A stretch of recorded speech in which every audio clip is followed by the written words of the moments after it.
Today's lesson, ladies and gentlemen, is on Deathshroud Terminators. The best of the best. Or are they? Stick around.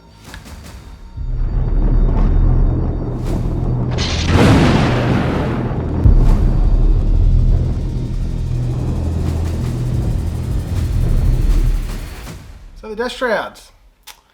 Let's go over their basic stats, shall we? We've got a movement of 5, weapon skill 2+, ballistic skill 3+, but not necessary. Strength 4, toughness 5, 3 wounds, 4 attacks base. The champion has 5. We've got a leadership of 8 and a leadership of 9 for the champion, and a 2+ save. Being Relic, Terminator armor, well, disease Terminator armor technically, 4+ invulnerable save. They come standard with Remorseless, Disgustingly Resilient, Contagious of Nurgle, and Teleport Strike. They also have a special rule called Bodyguard. It is an aura. While a friendly Plague Company character unit that has a wounds characteristic of 9 or less is within 3 inches of this unit, so no Morty, any models cannot target that character unit with ranged attacks. So even if that character is in front, as long as they're within 3 inches of one of these dudes, they cannot be targeted. It's pretty useful.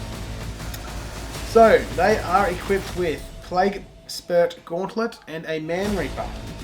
The Plague Spurt Gauntlet has a range of 12. It is Pistol D6, Strength 3, AP 0, Damage 1. It is a Plague weapon, and each time an attack is made with this weapon, that attack automatically hits the target. So being a pistol, that means you can shoot it in close combat. So don't forget to do that, guys and gals.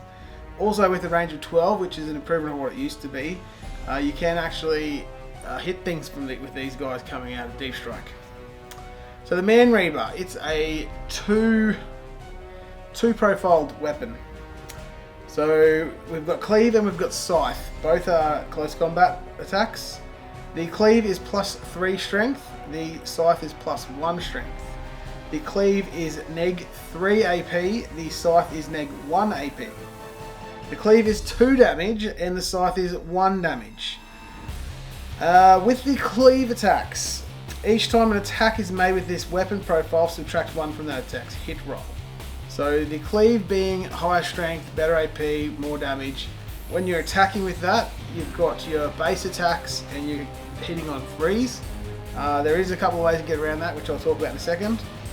The Scythe, you've got each time an attack is made with this weapon, make 2 hit rolls instead of 1.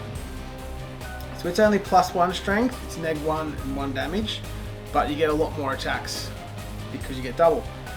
So a regular Deathshroud Terminator is going to have 4 Cleave attacks or 8 Scythe attacks. The champion's going to have either 5 Cleave attacks or 10 Scythe attacks. Now, something pretty cool about the Deathshroud champion, right? Is stat-wise he's pretty close to a Lord of Contagion. They've both got the same move, same weapon skill. The ballistic skill is a little bit lower on the champion, but it doesn't really matter. We've both got Strength 4, Toughness 5. The Contagion has 6 wounds, whereas the Terminator champion has 3. They both have 5 attacks, both leadership 9, both 2+ save, 4+ invulnerable save, and the Lord of Contagion can be given the Man Reaper as well. So they've got the same statistics there. Now the Lord of Contagion does come with a special rule that gives you the extra 3 inches to your Contagion range.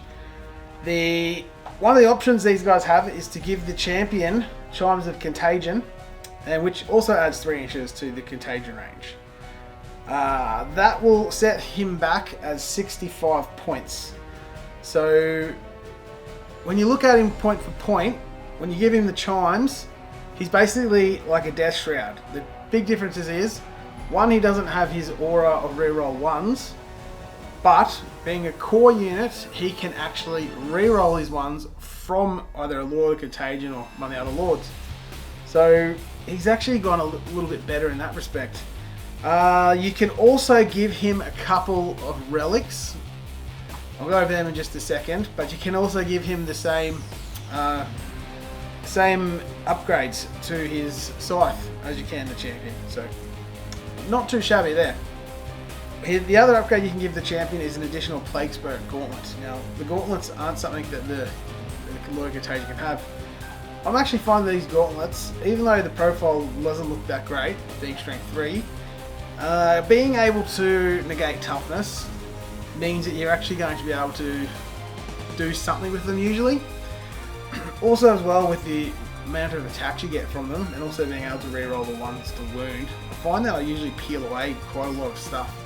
And the way the meta's looking at the moment, like as time of filming, there's lots of Drukhari and Toughness 3 things running around, so Strength 3 is not that bad. And even if it is going against Toughness 4, I mean, 5's a big deal. You're going to do more damage in combat. Anyways, I'll quickly go over a couple of these relics that we can give him. So, one of the relics is the bomb thing, the Plague Skull of Golgotha.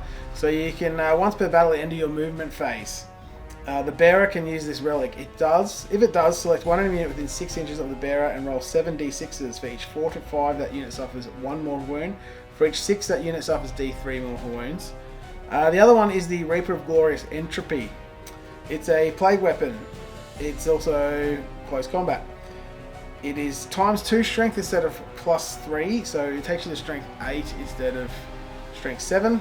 It's neg3 AP and it's a flat 3 damage. Each time an attack is made with this weapon, an unmodified wound roll of 6 inflicts 1 mortal wound on the target in addition to any normal damage. So it also doesn't have the neg to hit, so you're going to be hitting on a flat 2. It's pretty good upgrade. I also like to have the versatility of being able to do the scything attacks though, so you do lose that when you take this. The other ones that you can do is the Deadly Pathogens. Explosive Outbreak is extremely good for him. Basically, if you roll a 6 to hit, you get 1 additional hit. The other one is the Mortal Wound one, which is called Virulent Fever. So each time an attack is made with this weapon, an unmodified wound roll of 6 inflicts 1 mortal wound to the target in addition to any normal damage. That's best with the Scythe attack, and it is situational though, whereas Explosive Outbreak you're going to be able to use all the time. The other benefit you have from taking either of these, or any of the pathogens at all, is that you get your additional strength. So you're basically going to be strength 8 when you're hitting with the cleave, or you're going to be strength 6 hitting with the Scythe. That does make a difference, because if you're lowering toughness 5, it's down to a 4, so now the strength 8 will wound on a 2. If you're going against guys that are normally toughness 4, the Scythe ability now will be strength 6, so you'll be wounding them on 2s. So beneficial, something to think about. Now on the tabletop, I do like to run these guys. I usually run 1 or 2 units, but what I'm actually finding is most of the time I'll either get 1 combat off with them, but then usually the rest of my army somewhere else, and they'll be off just killing. And I find these guys, typically I just end up leaving on an objective somewhere, and just the ability to be able to drop down somewhere where you need them, it's crucial. I find that in a lot of games with them, I'll score anywhere from 15 to 20 points just because I was able to get them somewhere they need to be. I'll either score just the 5 points from the holding the objective, or I'll get the hold more just because I managed to get another one. And being fairly durable, like by the time you get down turn 2 or 3, the opponent really has to sort of consider, am I going to kill what's right in front of me, or am I going to go for this small unit? And typically the threat is somewhere more in their lines, like I've either got Morty or the Blight Lords up in their grill, or a couple of drones or something like that, and they really can't afford to go, oh, I need to kill these guys here, but at the same time they kind of can't afford not to. So making my opponent make bad decisions is usually a good place to be. Now, stratagems, we've got to one stratagem that I really like.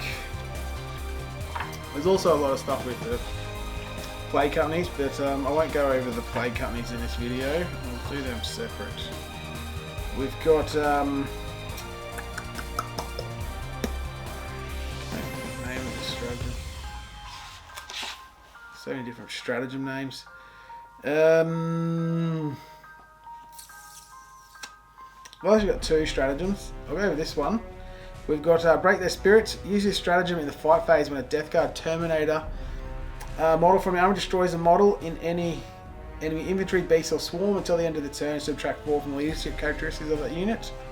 That's pretty useful.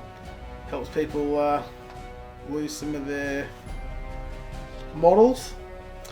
I can't think of the name of it. I'll just go on. It's here it is here. Vermin Whispers. Use the stratagem in a shooting phase. No, it's not. Yes, it is.